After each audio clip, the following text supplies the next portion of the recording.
देखिए, इस वीडियो में मैं आपको कम्युनिकेशन स्किल्स के बारे में एक दो चीजें बताऊंगा। अब देखिए, कम्युनिकेशन स्किल्स की बात चल रही है तो आप इस फोटो को देख लीजिए, पर इस चित्र को समझने की कोशिश बिल्कुल भी मत करिएगा। ऐसा इसलिए क्योंकि ऐसा करना बिल्कुल इसी तरह से होगा कि आप ये कहें कि मैं मोटरसाइकिल चलाना सीखने से पहले मैकेनिकल इंजीनियरिंग करूंगा।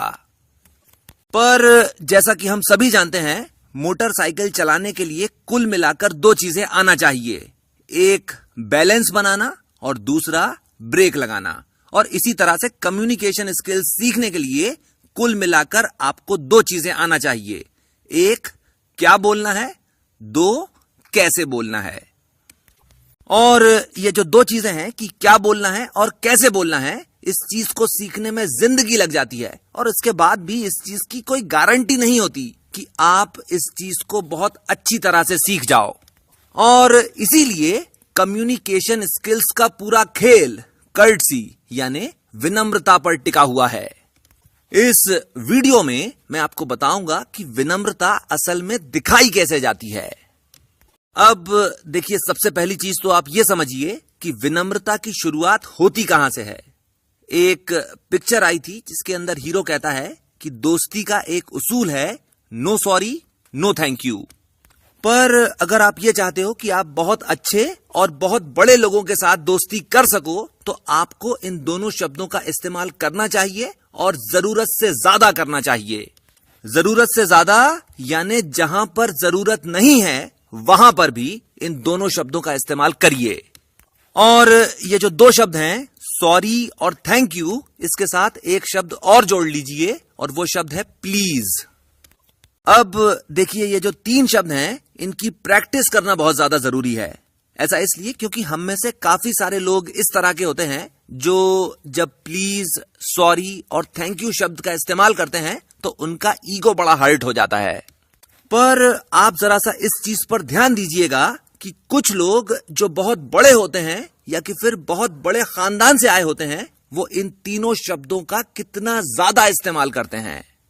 और इसीलिए शुरुआत में प्रैक्टिस के लिए आपको दिन भर में कम से कम 100 बार प्लीज बोलना है, 100 बार थैंक यू बोलना है और 100 बार सॉरी बोलना है।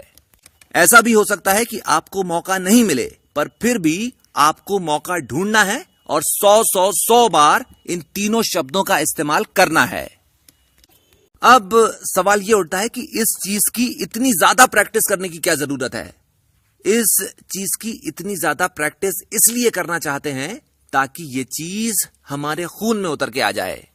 इस चीज को समझने के लिए आप इस चीज को याद करने की कोशिश करिए कि जब आपने मोटरसाइकिल चलाना सीखना शुरू किया था, तब आपके साथ क्या हुआ करता था। उस वक्त आपको एक एक चीज समझना पड़ती थी कि किस चीज को दबाने से क्या होता है। पर आज इस वक्त आपको केवल यह सोचना पड़ता है कि किस जगह पर जाना है और आपका शरीर एक एक चीज अपने आप करता चला जाता है। और इसीलिए हम इस चीज की इतनी ज्यादा प्रैक्टिस कर रहे हैं कि ये चीज हमें करनी नहीं पड़े, ये चीज हमारा शरीर अपने आप करता चला जाए। और जब आप इस हद तक प्लीज, सॉरी और थैंक यू शब्द का इस्तेमाल करते हो तो सामने वाले के आगे इंप्रेशन ऐसा जमने लगता है कि आप या तो बहुत बड़े आदमी हो या कि फिर बहुत बड़े खानदान से आए हो। और जब सामने वाला इस चीज को समझने लगता है तो आपके सारे काम अपने आप ही बहुत ज्यादा आसान होते चले जाते हैं। अब सवाल यह उठता है कि पोलाइटनेस से मतलब क्या होता है। देखिए, पोलाइटनेस को 5 पैमानों पर नापा जाता है और उसमें से सबसे पहला पैमाना होता है टू बियर इनकन्वीनियंसेस, यानी किसी के लिए थोड़ी सी परेशानी उठा लेना। आप चाहे कितने भी बड़े आदमी क्यों ना हो और सामने वाला चाहे कितना ही छोटा आदमी क्यों ना हो, अगर आपका उससे मिलना हो रहा है तो आपको उसके लिए थोड़ी सी परेशानी उठा लेना चाहिए। और जब आप इस परेशानी को उठाएं तो ये चीज आपको जताना नहीं चाहिए कि देखो, मैं तुम्हारे लिए ये थोड़ी सी परेशानी उठा रहा हूं। पोलाइटनेस का दूसरा पैमाना होता है टैक्टफुलनेस। टैक्टफुलनेस यानी अपनी बात को होशियारी से कहना। अब जरा सा इसका एक एग्जाम्पल देख लीजिए। ये कहानी है, आपने जरूर सुनी होगी। एक राजा था और वो काना था। उसने अपने राज्य के 3 सबसे काबिल चित्रकारों को बुलवाया और उनसे कहा कि मेरा एक चित्र बना दो। तो पहले वाले ने जो चित्र बनाया उसके अंदर उसने राजा की दोनों आंखें बना दी और राजा को वो चित्र बिल्कुल भी पसंद नहीं आया और राजा ने कहा कि ये चित्र झूठा है। दूसरे वाले ने जो चित्र बनाया उसने उस चित्र को वैसा ही बना दिया जैसा राजा असल में दिखता था और राजा को वो चित्र भी पसंद नहीं आया और उसने कहा ये चित्र कुछ ज्यादा ही सच्चा है।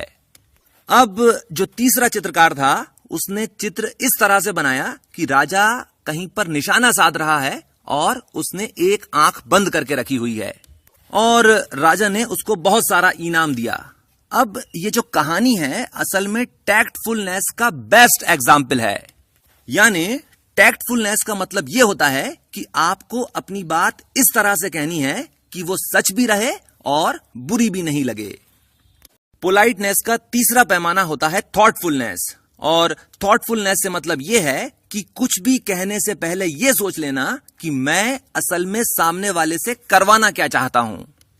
यानी अगर मैं ये देख रहा हूं कि सामने वाले से मैं जो कुछ भी कहता हूं वो उसका एकदम उल्टा करता है तो मैं उससे एकदम उल्टा बोल दूंगा ताकि वो वही कर दे जो असल में मैं उससे करवाना चाहता हूं। पोलाइटनेस का चौथा पैमाना होता है बीइंग रिस्पेक्टफुल, यानी सामने वाले से इज्जत से पेश आना। पर देखिए ऐसा भी हो सकता है कि आप तो सामने वाले से बड़ी इज्जत से बात कर रहे हो पर सामने वाला या तो आपकी बेइज्जती कर रहा हो या कि फिर बार बार गालियां दे रहा हो।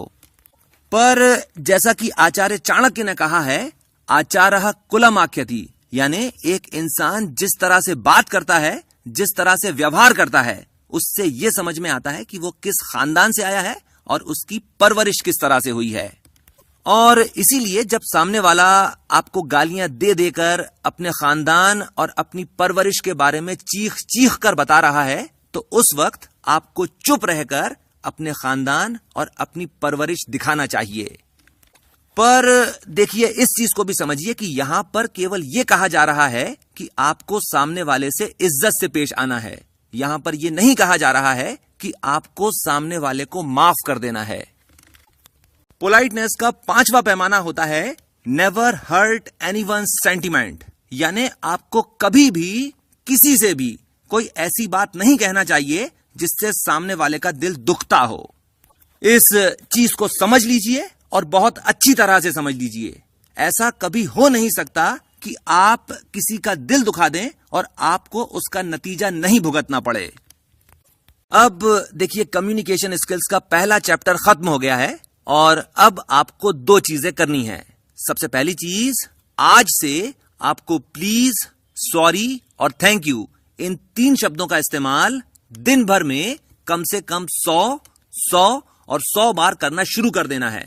और कोई बहुत ज्यादा नहीं, आप देखेंगे कि केवल 7 दिनों के अंदर लोग आपसे बहुत तमीज से बात करना शुरू कर देंगे।